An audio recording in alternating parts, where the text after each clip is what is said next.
What if the life you've always known, the one filled with quiet struggles and whispered prayers, was built upon a secret so profound it could shatter your reality?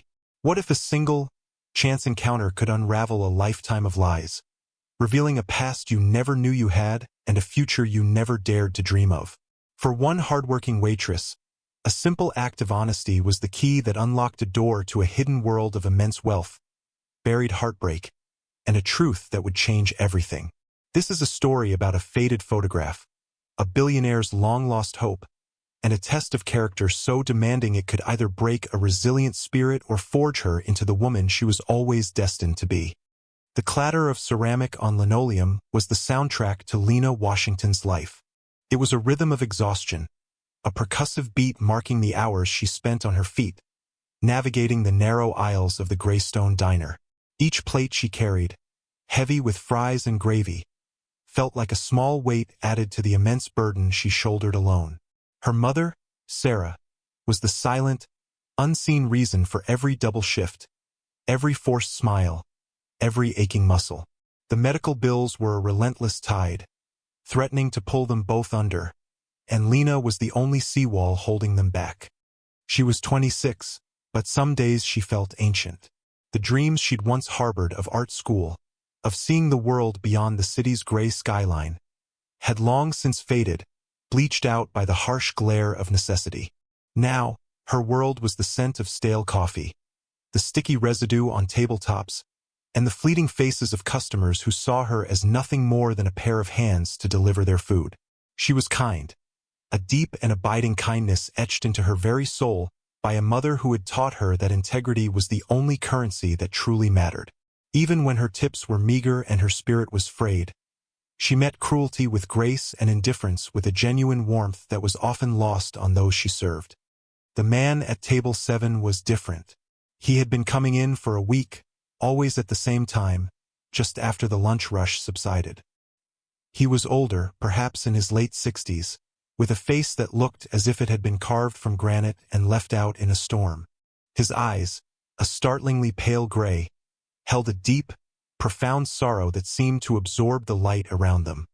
He dressed in simple, impeccably tailored dark suits that were so out of place in the Greystone they might as well have been a suit of armor. He never spoke much, just a quiet, "Coffee, black," and a nod when she refilled his cup. He would sit for an hour, staring out the window, a sentinel guarding a forgotten post. The other waitresses whispered about him. They speculated he was a retired detective, a mobster, a man on the run. Lena didn't partake in the gossip. She simply saw a man who seemed as lonely as she felt, adrift in his own private sea of memories. She treated him with the same gentle respect she gave everyone, a quiet professionalism that asked for nothing in return. On a Tuesday afternoon, as a miserable rain lashed against the diner's windows, the man stood to leave. He placed a crisp $50 bill on the table for a $3 coffee, as he always did. As he turned, his hand brushed against the pocket of his overcoat, and a dark leather wallet slipped out, falling silently onto the worn cushioning of the booth. He didn't notice.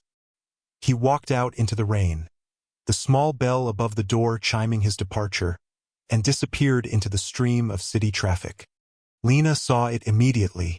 Her first instinct was pure relief. The tip was more than she'd made all morning. But that feeling was instantly replaced by the ingrained honesty her mother had instilled in her. This wasn't hers. She picked up the wallet.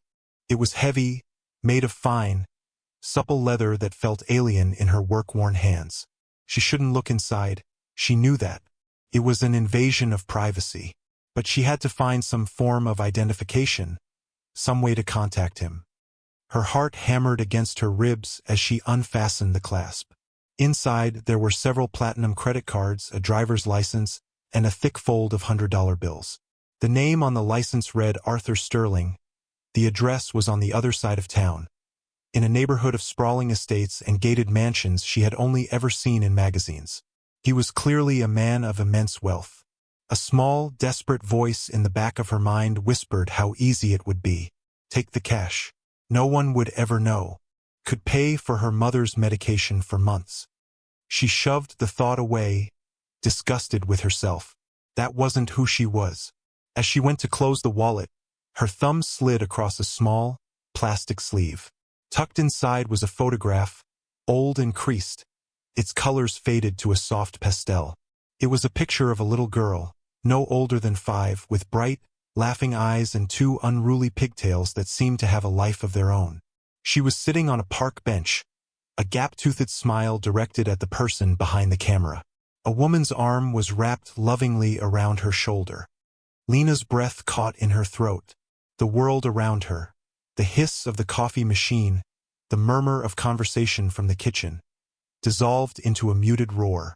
Her legs felt weak. She sank into the booth, her eyes locked on the image. She knew that smile. She knew those eyes. She was looking at herself. A tremor ran through Lena's hands. She stared at the photograph, her mind struggling to process the impossible. It was her. Unquestionably, it was her. She remembered that dress. A little yellow sundress with embroidered daisies her mother had made for her. She remembered the park, the one with the big oak tree they used to have picnics under. But how? How could this stranger, this wealthy, solitary man, possess a picture from a past that belonged only to her and her mother? Her collection of childhood photos was a small, precious handful kept in a shoebox under her bed. This exact picture was not among them. For a full minute, she sat frozen, the leather wallet a heavy, inexplicable weight in her hands. The diner buzzed on around her, oblivious to the seismic shift that had just occurred in her universe. Her boss, a perpetually sour man named Mr. Henderson, barked at her from across the room. "Washington, table 4 needs a check. Stop daydreaming." The harshness of his voice snapped her back to reality. She quickly tucked the wallet into her apron pocket, her heart pounding a frantic, unsteady rhythm. She spent the rest of her shift in a daze, moving on autopilot. Her hands trembled as she poured coffee, and she had to ask customers to repeat their orders twice. Every chime of the bell above the door made her jump, half expecting, half dreading the return of the man named Arthur Sterling. He didn't come back that day. When her shift finally ended, Lena walked home through the damp, slick streets, the city lights blurring through her unfocused eyes. The wallet in her pocket felt like a burning coal. She had a choice to make. The money inside could be a lifeline. It was more cash than she had ever seen in one place. It could mean better care for her mother, a brief respite from the crushing weight of debt. No one would blame her. People like Arthur Sterling wouldn't even miss it. But her mother's voice echoed in her mind, a memory from a time when she was small, before the illness had stolen her strength. "Lena, honey, all we have in this world is our good name. It's the one thing no one can take from you unless you give it away." She knew what she had to do. The address on his license was for Sterling Tower, a monolithic skyscraper of black glass and steel that dominated the city's financial district. It was a world away from her cramped apartment and the Greystone Diner. The thought of going there, of facing this enigmatic man, filled her with a profound sense of dread, but the mystery of the photograph was a hook in her soul, pulling her forward. The next morning, she called in sick to the diner, enduring Mr. Henderson's grumbled complaints. She put on her best clothes, a simple, clean blouse and dark slacks, and took the subway downtown. Standing before the immense, imposing structure of Sterling Tower, she felt impossibly small.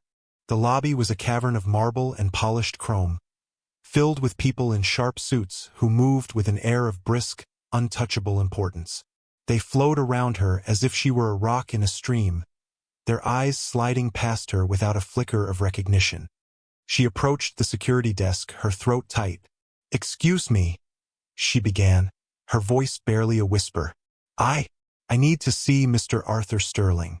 I found his wallet." The security guard, a large man with a bored expression, looked her up and down, his gaze lingering on her worn-out coat. "Mr. Sterling doesn't take unscheduled appointments." "Please," Lena insisted, her desperation making her bold. "It's important. He lost this yesterday." She held up the wallet. The guard's expression didn't change, but he picked up a phone and spoke in a low voice. After a moment, he hung up and gestured toward a sleek bank of elevators. "Penthouse, His assistant will meet you. The elevator ascended in silence, its speed pressing her back against the wall. The doors opened directly into a reception area that was larger than her entire apartment. A woman with a severe haircut and an expensive suit looked up from her desk. "You're the one with the wallet." Lena nodded, holding it out. The woman took it without a word and disappeared through a set of massive oak doors. Lena was left standing alone in the silent, opulent space, feeling more out of place than ever. A few minutes later, the doors opened again, and the man from the diner appeared. In this setting, his aura of power was magnified. He wasn't just a sad old man in a diner. He was a king in his castle. Arthur Sterling's pale gray eyes fixed on her, analytical and cold. "You returned it, it wasn't a question." "Yes, sir," Lena said, her voice small.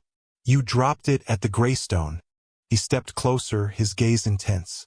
"Did you look inside?" "Only to find your ID," she said, her cheeks flushing. "I saw the cash. It's all there." He stared at her for a long, uncomfortable moment, as if he were trying to see straight through her.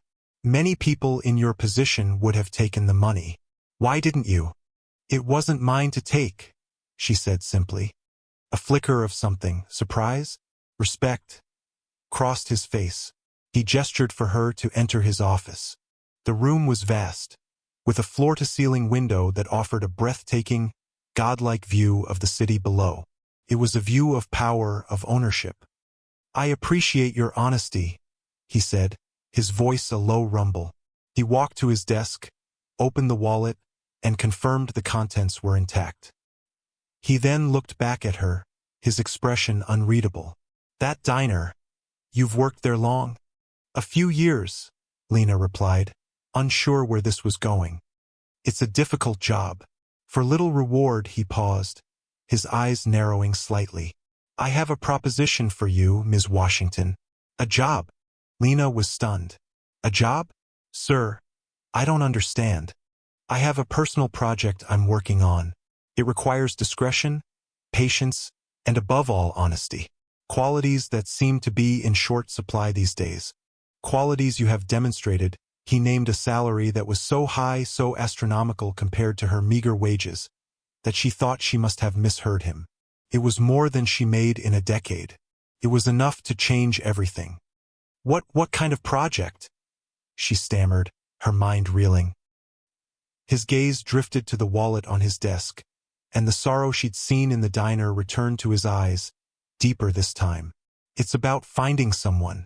A person from a long time ago." He looked directly at her, and his next words sent a chill down her spine. "It's about the girl in the photograph." Lena's heart stopped. He knew she had seen it. A wave of dizziness washed over her as the implications of his offer settled in. This wasn't just a random act of kindness or a reward for her honesty. It was a test, a deliberate, calculated maneuver, and it was inextricably linked to the impossible picture of her as a child. Hope, terrifying and exhilarating, began to bloom in the barren landscape of her heart. This man, this powerful, mysterious stranger, held a piece of her past, and he was offering her a chance to help him find it. I don't know what to say," she managed, her voice trembling. "Say yes," Arthur Sterling said, his tone leaving no room for argument. "Quit your job at that diner. Start tomorrow. Your life, as you know it, is about to change." The weight of his words hung in the air, thick with unspoken promises and hidden history. Lena looked from his unyielding face to the sprawling city below, a world she had only ever seen from the ground. Looking up, now she was at the summit being offered a key. She didn't know what door it would open or what lay behind it. She only knew that she couldn't go back to the way things were. Not now. Not after seeing that photograph. "Okay," she whispered, the single word feeling like the most significant one she had ever spoken. Yes. The first day was a disorienting blur of luxury and silence. Lena arrived at Sterling Tower dressed in the same simple clothes as before, feeling like an imposter in a world of bespoke suits and quiet, efficient power. Arthur Sterling's assistant, A woman named Ms. Albright, who moved with the silent precision of a predator, showed her to a small but elegant office adjoining Arthur's own. It was a stark contrast to the chaotic, greasy environment of the diner. Here, everything was clean lines, muted colors, and the hushed hum of a sophisticated ventilation system. Arthur didn't speak to her for the first few hours.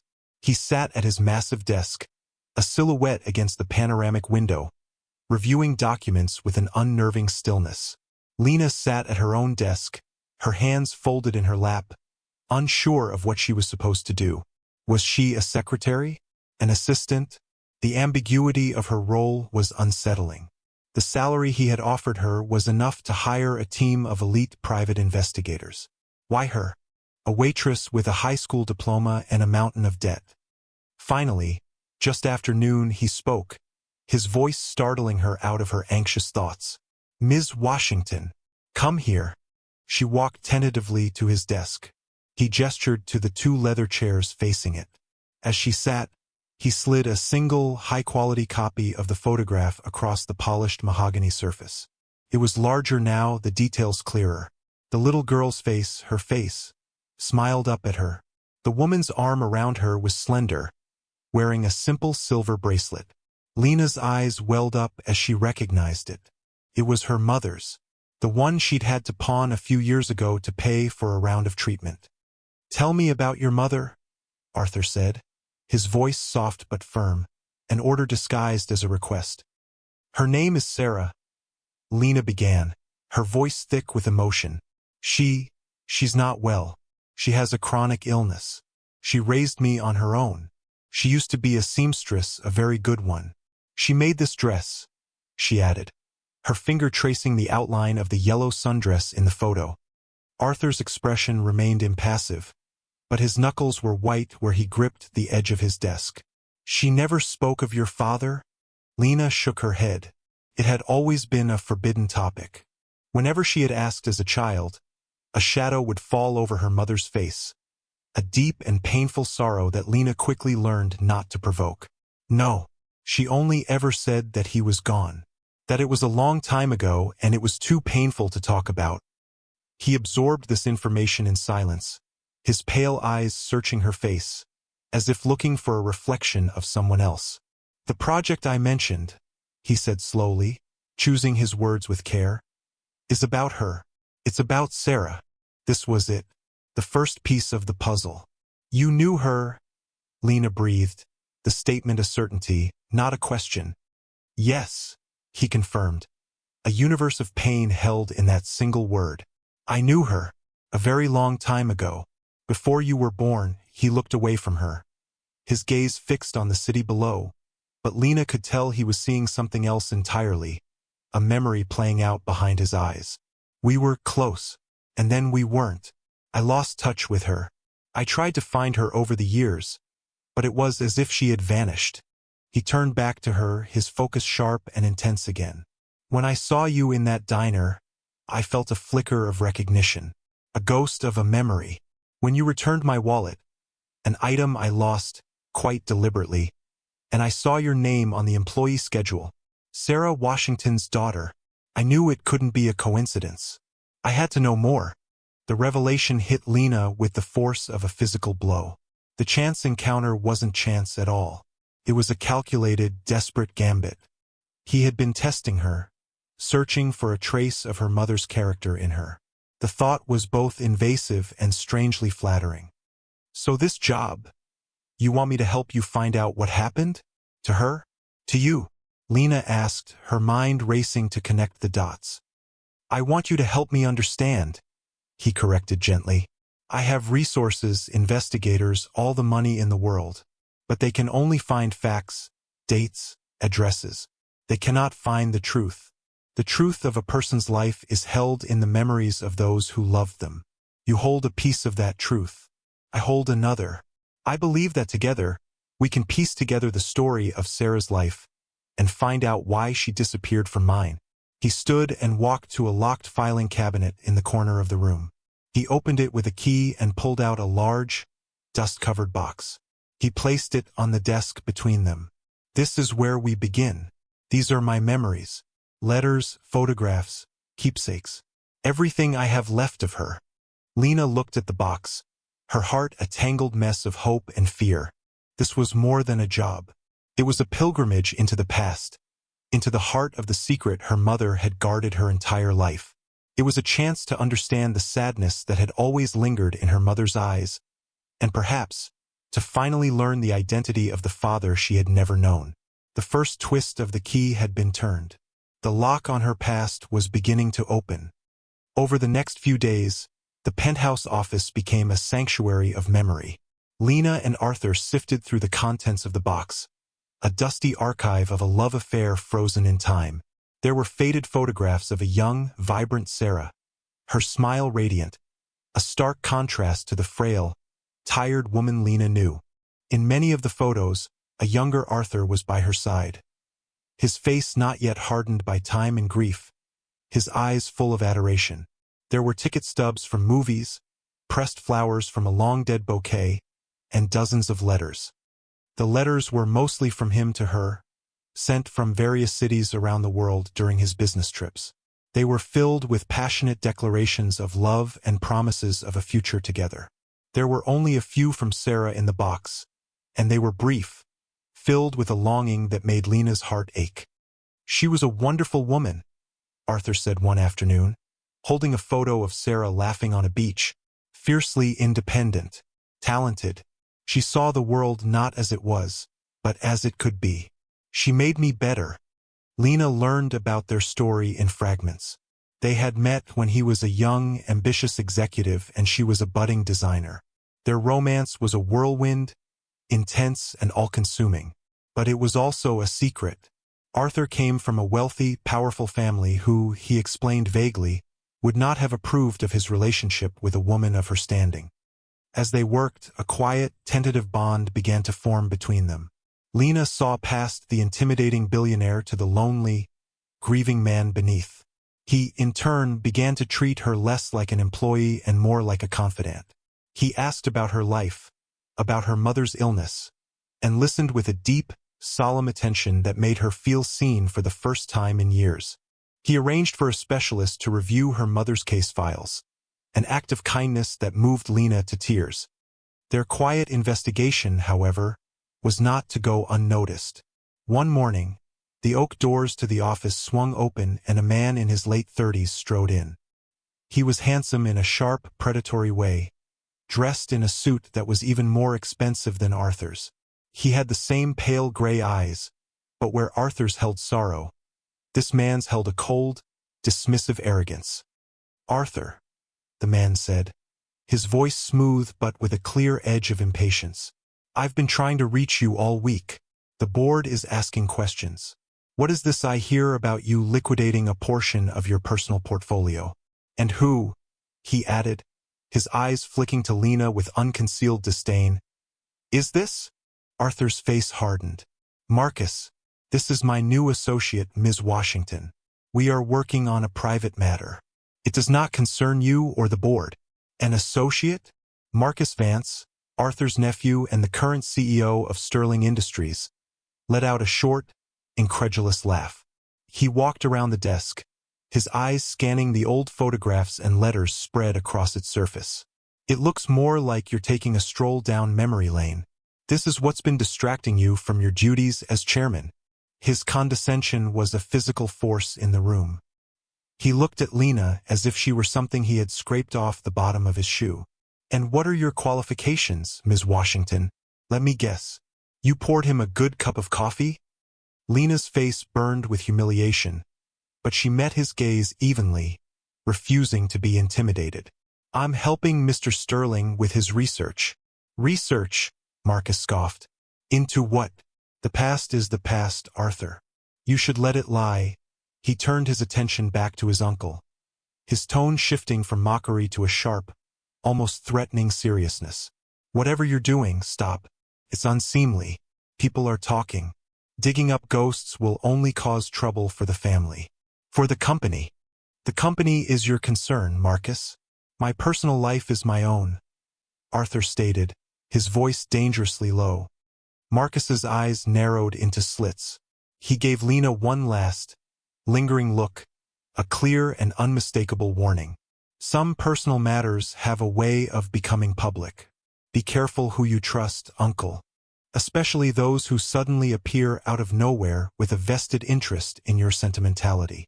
With that, he turned and left, the doors closing behind him with a soft, final click. The air in the room was thick with a new, palpable tension. The past, it seemed, was not as buried as Marcus would have liked. He was the first hurdle, a cynical, powerful antagonist who saw Lena not as a person, but as a threat. His presence was a clear sign that their search for the truth was leading them into dangerous territory, and he would do anything in his power to stop them. The confrontation with Marcus left a chill in the air that lingered for days. His open hostility confirmed Lena's growing suspicion. The secret of her mother's past was not just a story of lost love, but one of active, malicious interference. Marcus was afraid of what they might find, and his fear made him dangerous. He began to subtly undermine them, canceling Arthur's appointments without his knowledge and instructing Ms. Albright to monitor Lena's every move. The penthouse, once a quiet refuge of discovery, now felt like a gilded cage under enemy surveillance. Despite the pressure, Lena and Arthur pressed on. Their shared purpose now solidified by a common adversary. They organized the letters and photographs chronologically, building a timeline of the romance. A clear pattern emerged. The relationship was passionate and happy for nearly 2 years. Then the tone of the few letters they had from Sarah began to change. They became more infrequent, tinged with a note of anxiety and sadness. The last letter they had was a short, heartbreaking note. "My dearest Arthur," it read, "I don't know if you'll ever get this. I haven't heard from you in so long. I hope you are safe. Something has changed. I fear we are out of time. I will always love you. Forever yours, S." The letter was postmarked from a small town upstate, a place neither of them recognized. There was no return address. After that, the trail went cold. It was as if Sarah Washington had simply ceased to exist in Arthur Sterling's world. "This doesn't make sense," Lena said, her brow furrowed in concentration. "Why would she write this? Your letters to her from that time were full of plans for the future. You were about to come home." "I never received this letter," Arthur murmured, his voice hoarse. "I was in Asia for 3 months, closing the biggest deal of my career. When I returned, she was gone. Her apartment was empty. Her friends said she'd moved away without a word. I thought she had left me." The pain of that old wound was still raw in his voice. "She wouldn't have just left," Lena insisted, a fierce loyalty to the mother she knew welling up inside her. "Someone stopped her. Someone stopped these letters." Their investigation hit a wall. The few leads they had ran dry. Frustration began to set in. One evening, as they were packing up the box of memories, Arthur paused, his hand resting on an old, worn leather briefcase that had been sitting in the corner of his office. It was his father's, he explained, a relic from the early days of the company. He'd kept it for sentimental reasons but hadn't opened it in decades. "My father was a meticulous man," Arthur said, a strange look on his face. "He believed in redundancies, in secrets." On a hunch, he ran his fingers along the inside lining of the case. He felt a slight irregularity, a seam that was just a little too thick. Using a letter opener, he carefully prized the lining away from the leather. Beneath it, nestled in a hidden, felt-lined compartment, was a slim manila envelope, yellowed with age. Their hearts pounded in unison as Arthur pulled it out. His hands trembled slightly as he broke the brittle wax seal. Inside was a small stack of letters, tied together with a faded silk ribbon. On top of the letters was a folded document. Lena's breath hitched as he unfolded it. It was a marriage certificate, dated 27 years ago. The names on the document were Arthur Sterling and Sarah Washington. The second twist. It was more stunning, more world-altering than the first. They weren't just lovers. They were husband and wife. I don't understand," Lena whispered, staring at the certificate. "My mother. She was your wife." Arthur sank into his chair, his face pale with shock. "We eloped," he said, his voice a ghost of a memory. "A week before I left for that trip to Asia. We knew my family, especially my brother Robert, would try to stop us. We were going to tell them when I got back. We were going to start our life together." Robert, Marcus's father. The pieces began to click into a darker, more sinister configuration. They untied the ribbon and began to read the letters. They were all from Sarah, addressed to Arthur. They were the letters he had never received. They spoke of her love, her loneliness, her excitement for his return. And then, the tone shifted. One letter described a visit from Robert. "He was so cold, Arthur," Sarah had written. "He told me I was a mistake, that I would ruin you. He said your father would disinherit you. He offered me money to disappear. I told him our love was not for sale. He left, but his threats, they frightened me." The next letter was filled with panic. "I haven't heard from you. Robert told me, he told me there was an accident with your plane. He said you were gone. Arthur, my love, my husband, please tell me it isn't true. I don't believe him, I can't." But the silence is deafening. The final letter was a cry of pure despair. "It's been a month. Robert showed me an official-looking report. It's true. You're gone. My world has ended. I don't know what to do. And Arthur, my love, I just found out. I'm pregnant." Lena dropped the letter as if it had burned her. She looked at Arthur, whose face was a mask of utter devastation. The truth was a tidal wave, crashing over them both. His brother had not only driven his wife away, but he had faked Arthur's death to do it. And in doing so, he had stolen his child. Her. "He told me she left me," Arthur whispered, his voice cracking. "He said he hired an investigator who found her living with another man. He said she'd had a child and wanted nothing to do with me or my family. He said she was happy. All lies. All of it." The scope of the betrayal was staggering. Robert had orchestrated the entire tragedy to keep control of the family dynasty, to ensure his own son, Marcus, would one day inherit the throne. And Marcus, with his threats and his arrogance, was clearly a part of the cover-up. He knew. He had to have known. The discovery of the marriage certificate and the hidden letters shifted the ground beneath Lena's feet. She was no longer just the daughter of a woman Arthur once loved. She was the daughter of his wife. The implications were immense, legally and emotionally. She was a Sterling. This realization was both terrifying and empowering. It explained the deep, instinctual connection she had felt to this man, this stranger who was now inextricably part of her own story. It also explained Marcus's visceral animosity.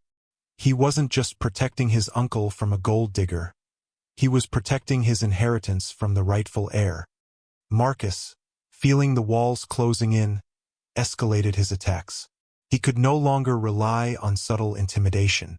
He needed to neutralize Lena, to discredit her completely before Arthur could put all the pieces together. He made his move, a cruel and calculated strike aimed at her greatest vulnerability, her character. He leaked a carefully fabricated story to a notorious gossip columnist. The headline was sensational. "Billionaire recluse seduced by conniving waitress." The article painted Lena as a master manipulator, a cunning predator who had researched the lonely Arthur Sterling and orchestrated their chance encounter to sink her hooks into his fortune.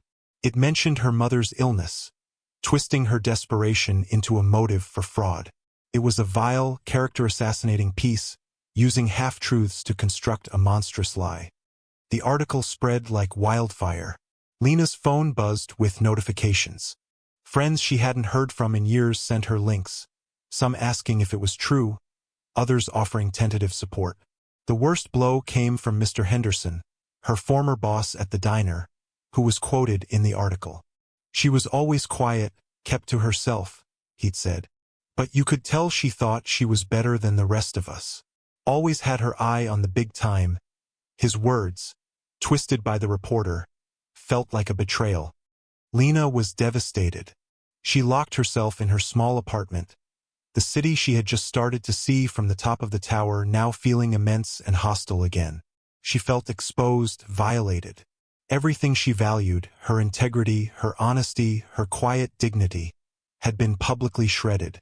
The shame was a physical weight, pressing down on her, making it hard to breathe. That evening, there was a knock on her door. It wasn't Arthur. It was Marcus. He stood on her doorstep, his expression a perfect blend of feigned sympathy and smug satisfaction. "A terrible business," he said, gesturing vaguely, as if referring to a minor inconvenience. "The press can be so vulgar. I came to see how you were holding up." "Why are you here, Marcus?" Lena asked, her voice cold. "I'm here to offer you a solution," he said, his voice dropping to a conspiratorial whisper. "My uncle, he's a sentimental man. He's not thinking clearly. This situation you've created is becoming a liability for our family, for our company's reputation. I want to make it go away." He slid a thick envelope from his jacket pocket and placed it on her small kitchen table. "That is a cashier's check for $1 million. Lena stared at it, speechless. It was an absurd, life-altering amount of money. "It's yours," Marcus continued, his eyes gleaming. "All of it. Enough to provide your mother with the best medical care in the world for the rest of her life. Enough for you to go anywhere, do anything, and never have to pour another cup of coffee again." The offer hung in the air, a tempting poison. Here was the solution to all her problems, a clean and easy escape from the pain and the struggle. "What's the catch?" she asked, her voice steady despite the turmoil inside her. "No catch. Just a simple agreement." He produced a document and a pen. "A non-disclosure agreement. You sign this, you take the money, and you disappear. You agree never to contact my uncle again. You walk away from this fantasy you've constructed. You tell the world it was all a misunderstanding, a brief, foolish infatuation on his part that you have chosen to end gracefully." This was her test, the ultimate temptation, the choice between the easy way out and the difficult path of truth. Every rational part of her screamed to take the deal. It was a fortune. It would save her mother. What did pride matter when her mother's life was at stake? But then she thought of the letters. She thought of her mother's stolen love, of Arthur's stolen life. She thought of the lies that had defined her own existence without her even knowing it. This wasn't just about her. It was about justice for them. Marcus wasn't offering her a lifeline. He was offering her a bribe to become a co-conspirator in his family's crime. He was asking her to sell her mother's memory, her father's heart, and her own soul. She looked at Marcus, at his smug, confident face, and she saw the face of his father, Robert. She saw the casual cruelty of the powerful, the belief that everything and everyone had a price. Slowly, deliberately, she pushed the check back across the table toward him. "No," she said, her voice quiet but ringing with an unshakable resolve. Marcus's smile faltered. He looked at her in disbelief. "Don't be a fool. You'll never get a better offer. Do you have any idea what you're turning down?" "I know exactly what I'm turning down," Lena replied, standing taller. "You think you can buy my silence? You think you can put a price on the truth? My integrity isn't for sale, Marcus. Not for $1 million. Not for all the money in the world." A flash of genuine fury crossed his face, quickly masked by a sneer. "You'll regret this. I'll ruin you. By the time I'm done, no one will believe a word you say." "We'll see," Lena said, opening her apartment door. "Now get out." He snatched the check and the NDA from the table and stormed out, his handsome face contorted with rage. As the door closed behind him, Lena leaned against it, her body trembling with adrenaline. She had faced the devil and not blinked. She had chosen truth over comfort, justice over security. What she didn't know was that she hadn't been the only one watching. Across the street, parked in a discreet town car, Arthur Sterling had seen the entire exchange. He had followed Marcus, suspecting his nephew would try something like this. He had a small listening device, security tech he'd used in corporate negotiations, that had allowed him to hear every word. He had heard Marcus's offer. He had heard Lena's refusal. Any lingering, subconscious doubt he might have harbored about her motives was vaporized in that moment. She was not after his money. She was after the truth. She was her mother's daughter. She was his daughter. The conviction settled in his heart, not as a suspicion, but as a profound, undeniable fact. He had just witnessed a test of character, and Lena had passed with a strength and integrity that filled him with a fierce, protective pride. He now knew, without a shadow of a doubt, that he would move heaven and earth to restore her name and reclaim the family that had been stolen from him. The game had changed. The time for quiet investigation was over. It was time for a reckoning. Lena's refusal to accept the bribe was the final catalyst. For Arthur, it was irrefutable proof of her character, the last piece of emotional evidence he needed.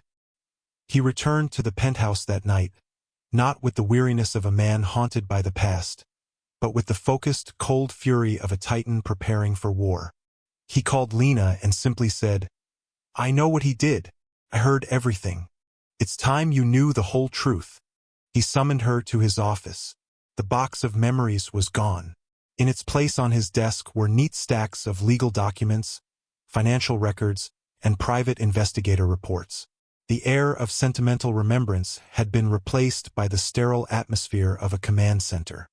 "After my brother, Robert, told me Sarah had left me," Arthur began, his voice devoid of emotion, a chilling calm, "I was devastated. I threw myself into my work, conquering markets, building this empire. It was all a distraction from the gaping hole in my life. I trusted my brother.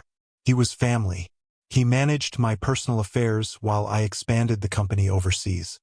He systematically erased her from my life, intercepting letters, creating false reports from investigators he'd hired and paid off. He told me she had remarried and that her new husband had adopted her child. He advised me that to contact her would be cruel, an unwelcome intrusion into her new, happy life. I believed him." He pushed a file across the desk. It was a copy of Robert's will.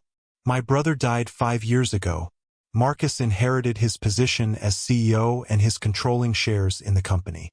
But Robert was a man plagued by a guilty conscience, it seems. He left a sealed addendum, a confession with his private attorney, to be opened only under specific circumstances, one of which was my launching a formal inquiry into the events of that year. Arthur's investigators had just unearthed it that afternoon." He slid the document over to Lena. Her eyes scanned the page, a sworn, notarized statement from Robert Sterling. It was a full confession. He admitted to faking Arthur's death to Sarah, to intercepting all their correspondence, to creating the elaborate lie that she had abandoned him. His motive was laid bare. He believed Sarah, a woman with no wealth or social standing, was a threat to the Sterling legacy. He wanted to secure the company and the family fortune for his own son. The final paragraph was the one that made Lena's world stop turning. "I have one more thing to confess," Robert had written. "Sarah was pregnant when she fled. The child, a daughter, was Arthur's. I tracked her down a year after she was born. Sarah was struggling, working 2 jobs, but she was a devoted mother. I offered her a trust fund for the child, on the condition that she never reveal the father's identity. She refused the money. She wanted nothing from the family that had destroyed her life. My greatest sin was not just stealing my brother's wife, but his child, his daughter." Lena looked up from the page, tears streaming down her face, meeting Arthur's gaze. The pale gray eyes that had once been filled with a stranger's sorrow were now looking at her with a father's love, a love that had been denied for 26 years. "He didn't just steal my wife," Arthur said, his voice thick with a lifetime of suppressed grief. "He stole you." The words hung in the air, a truth so immense it reshaped the very foundations of her identity.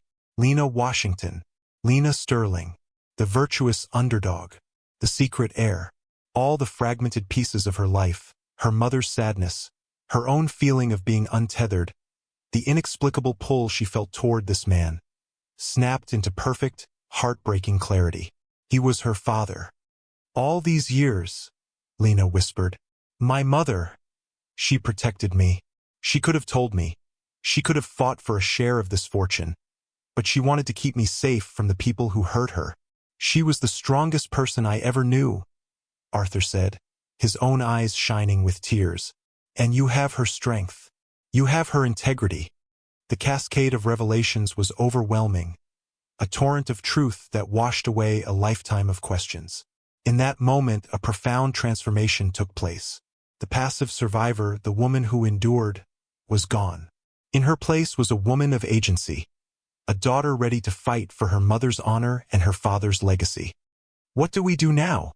she asked, her voice no longer small or hesitant. It was firm, clear. Arthur's expression hardened into one of pure, unyielding resolve. "Marcus has called an emergency board meeting for tomorrow morning. The official reason is to discuss my erratic behavior and to question my fitness to remain as chairman. He intends to use the tabloid story to force me into a quiet retirement. He thinks he's cornering a tired old man." A grim, dangerous smile touched Arthur's lips. "He has no idea he's walking into a public execution." The next morning, the Sterling Tower boardroom was electric with tension. It was a theater of corporate power, a long, polished table surrounded by the stern, wealthy faces of the board members. Marcus Vance stood at the head of the table, commanding the room with an air of smug authority. He held a copy of the tabloid article. "As you can see," Marcus was saying, his voice dripping with false concern, "my uncle's recent associations have become a public relations nightmare. His judgment is compromised. It is with a heavy heart that I must suggest we vote on a motion to grant him a leave of absence for the good of the company." Right on cue, the boardroom doors swung open. Arthur Sterling entered, not as a tired old man, but as the patriarch and founder of the empire, his presence silencing the room. And by his side, walking with a quiet confidence that turned every head, was Lena. A flicker of panic crossed Marcus's face, but he quickly recovered, his expression hardening into a sneer. "Arthur, and you brought your guest. This is a private meeting."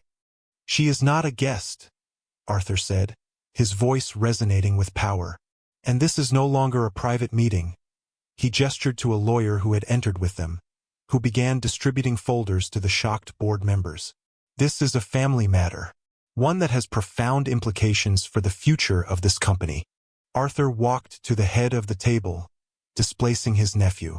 Lena stood right behind him, a silent, powerful statement. "You've all read the lies in this paper," Arthur began, tossing the tabloid onto the table in disgust. "Now, you will hear the truth." He began to tell the story. He spoke of his secret marriage to Sarah Washington, of his brother Robert's treachery, of the lies that had cost him his wife and his child. He was calm, factual, his voice never wavering. With each word, Marcus's face grew paler. "This is absurd," Marcus finally burst out, his composure cracking. "A ridiculous, sentimental fantasy. My father was a good man. This woman," he spat, pointing at Lena, "is a con artist who has poisoned your mind with her lies. There is no proof." "Oh, but there is," Arthur said calmly. He nodded to his lawyer. A large screen at the end of the room lit up, displaying a high-resolution image of the marriage certificate. Then, images of Robert's handwritten, notarized confession appeared, each damning sentence highlighted. The board members gasped, murmuring amongst themselves as they read the words on the screen and in the folders before them. Marcus was cornered, his arrogance his only remaining weapon. He laughed, a harsh, brittle sound. "A forged document and the ramblings of a dead man. Proves nothing. You think this changes anything?